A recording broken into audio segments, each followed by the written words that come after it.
This episode is sponsored by BetterHelp. October 10th is World Mental Health Day, and this year we are saying thank you to therapists. BetterHelp therapists have helped over 5 million people worldwide on their mental health journeys. That's millions of stories and millions of journeys. Behind each one of them is a therapist who showed up, listened, and helped someone take that next step forward.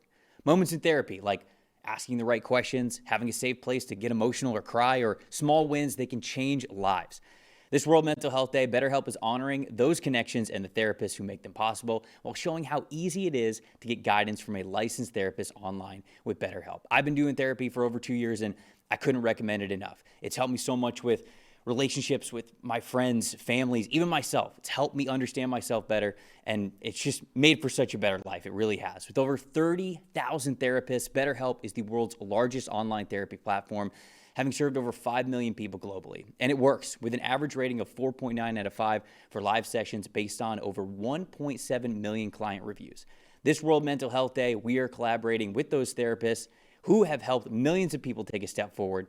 If you're ready to find the right therapist for you, BetterHelp can help you start that journey. Our listeners get 10% off of their first month at BetterHelp.com/PFF. That's BetterHelp, HELP.com/PFF. The Indianapolis Colts, some people, they may not be calling it the perfect season anymore, but some people think this is the number one team in the NFL because of how high the floor is and how consistent the Colts play the game. They're traveling to LA to take on the Los Angeles Chargers, who are dealing with a lot of injuries, but it's still a well-coached football ball club. What do you want to talk about here? You want to talk about the Chargers? You want to talk about the Colts? I'll talk about the Chargers and the way that they have to win games right now. Now, I don't know that I'm not sure that we have word on if Joe Alt is coming back this week or not. I don't know if we have. I didn't even think that he would. I don't know if we have that.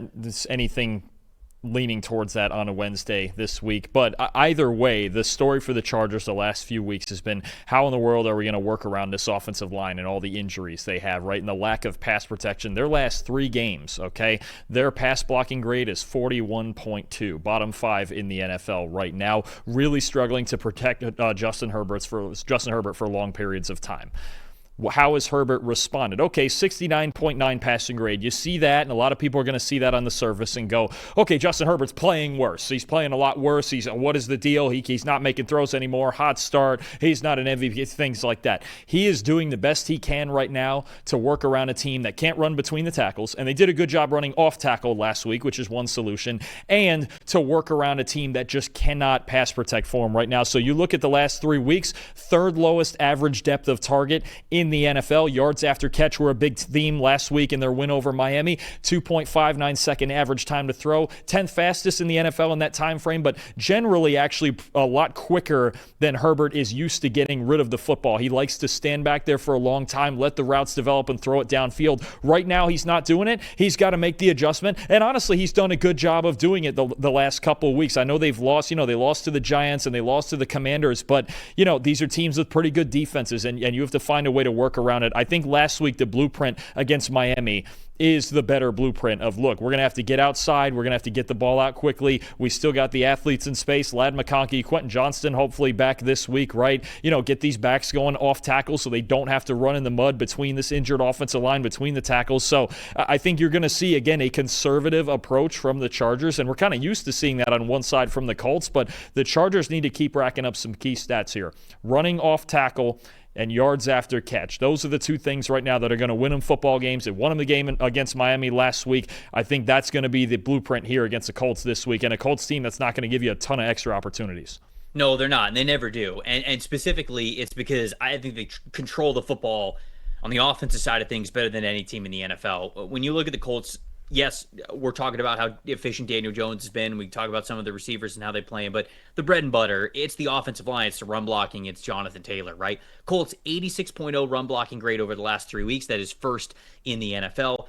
33.6% play action percentage as well, which I love that they are leaning into that, and Shane Steichen is staying just on the forefront of exactly what makes offenses really tough to deal with. Oh, we're running the football really well. Guess what we're going to do when we pass it? We're going to incorporate a little bit of play action. So they have the highest play action rate in the NFL to go along with the best rushing grade in the NFL. That is really how you combine an offense to be really deadly to control. Chargers, though, 10th best in the NFL this season when it comes to coverage grade versus play action. So Jesse Minter's group, they're very fundamentally sound. They're very ready for it. So they're formidable there in that area. Here's where I get worried with the Chargers when it comes to this side of the ball.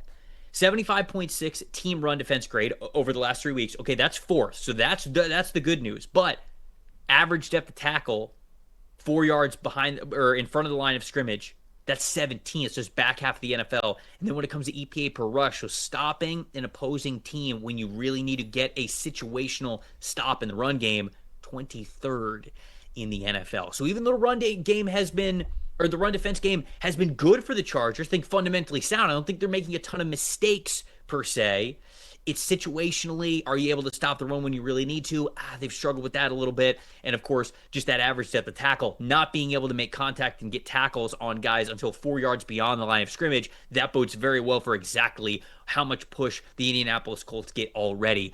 I think it's going to be too much. I still think the Chargers are a little too beat up. I know that the Colts are dealing with some injuries, specifically in the secondary as well.